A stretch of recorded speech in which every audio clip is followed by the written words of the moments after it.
I now give the floor to Mr. Tom Fletcher.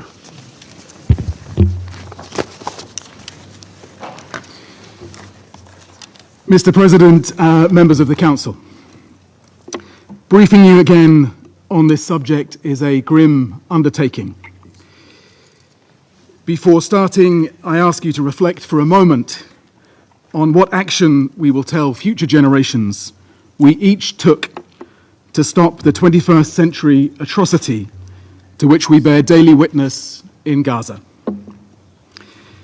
It is a question we will hear, sometimes incredulous, sometimes furious, but always there for the rest of our lives.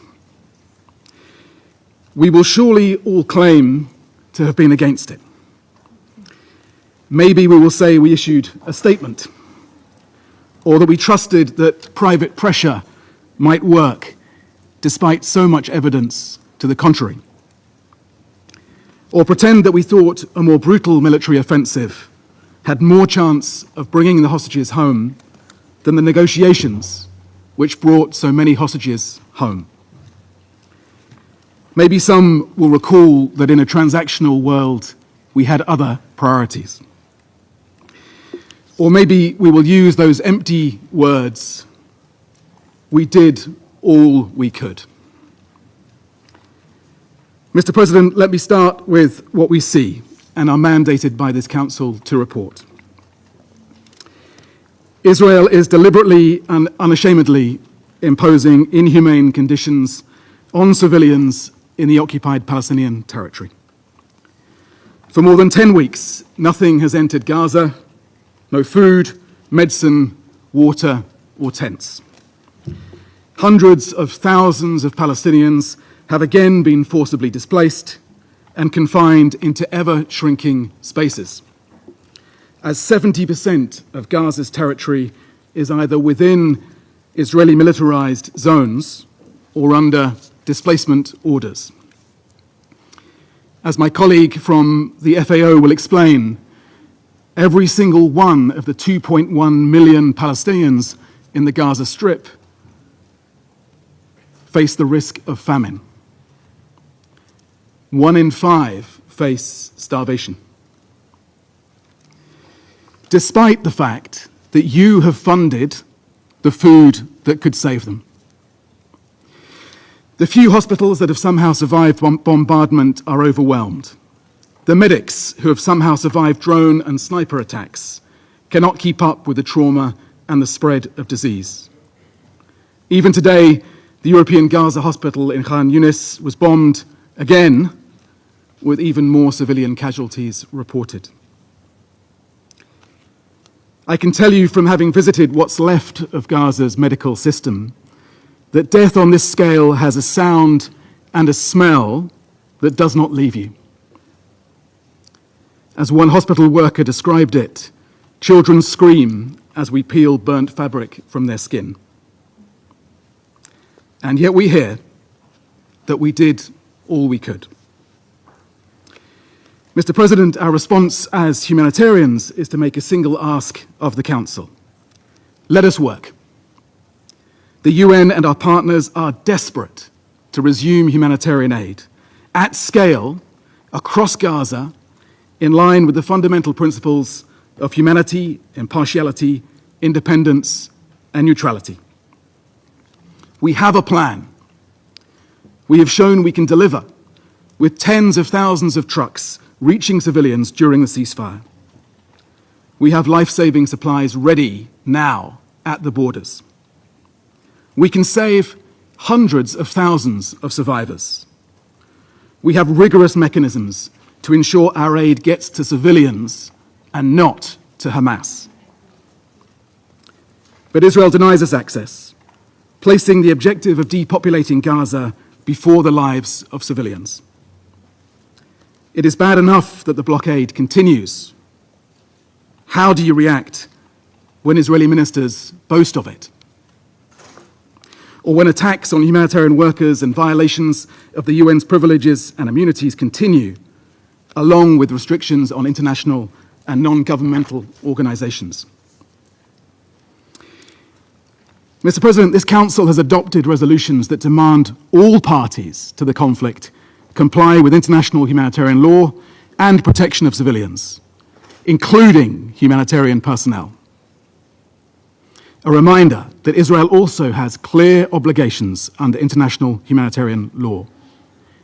It must treat civilians humanely, with respect for their inherent human dignity. It must not forcibly transfer, deport, or displace the civilian population of an occupied territory. As the occupying power, it must agree to aid and facilitate it. So for anyone still pretending to be in any doubt, the Israeli-designed distribution modality is not the answer. It practically excludes many, including people with disabilities, women, children, the elderly, the wounded. It forces further displacement. It exposes thousands of people to harm. It sets an unacceptable precedent for aid delivery, not just in the OPT, but around the world. It restricts aid to only one part of Gaza, while leaving other dire needs unmet. It makes aid conditional on political and military aims.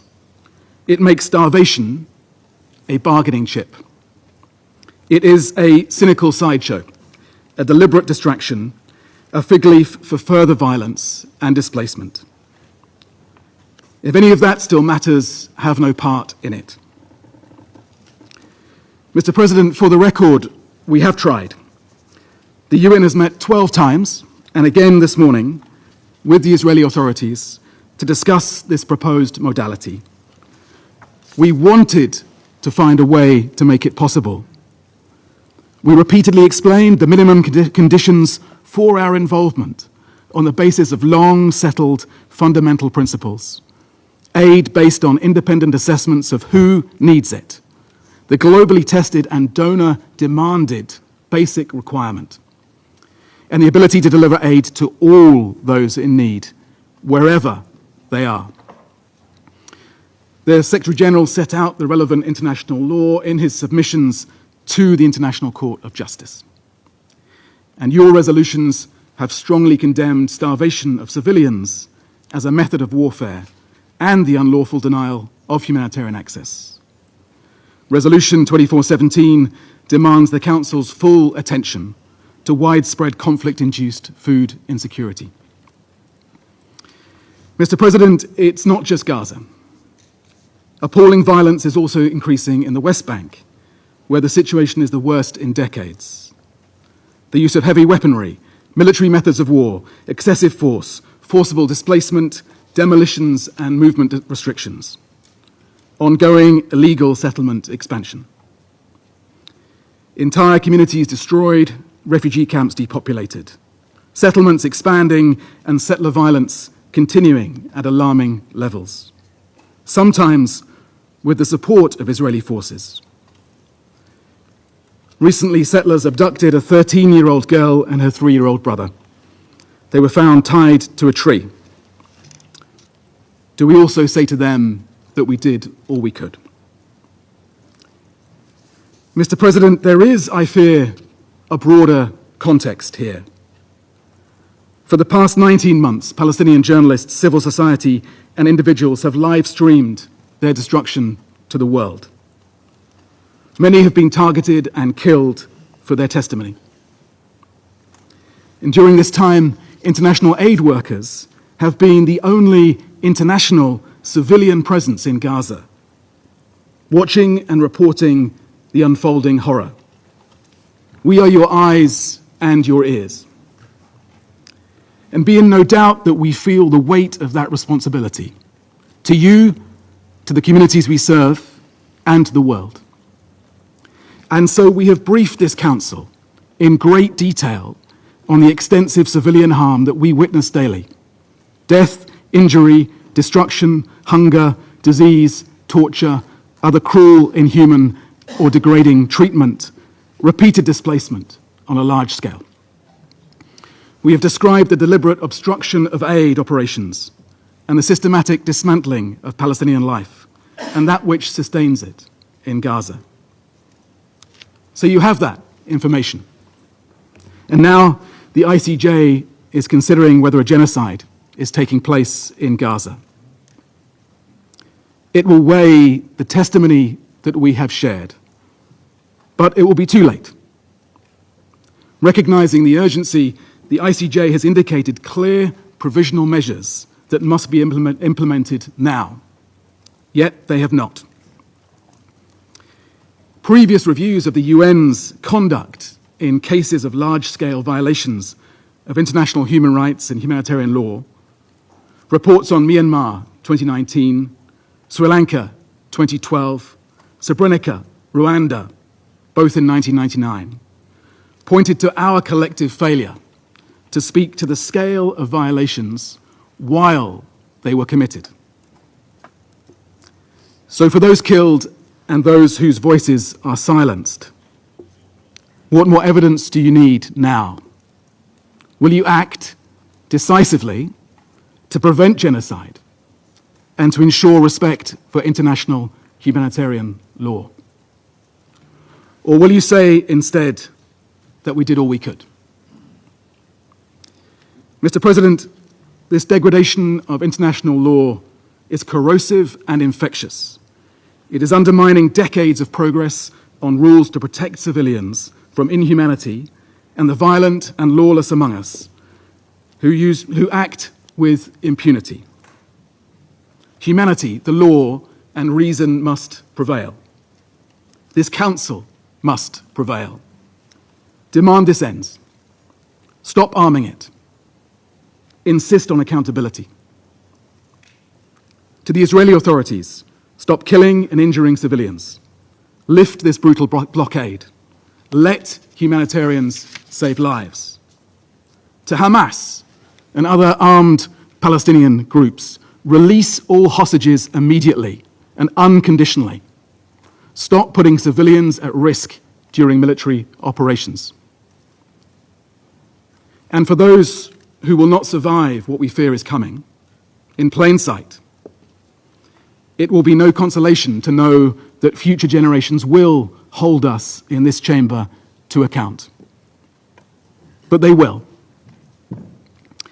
And if we have not seriously done all we could, then we should fear that judgment. Thank you.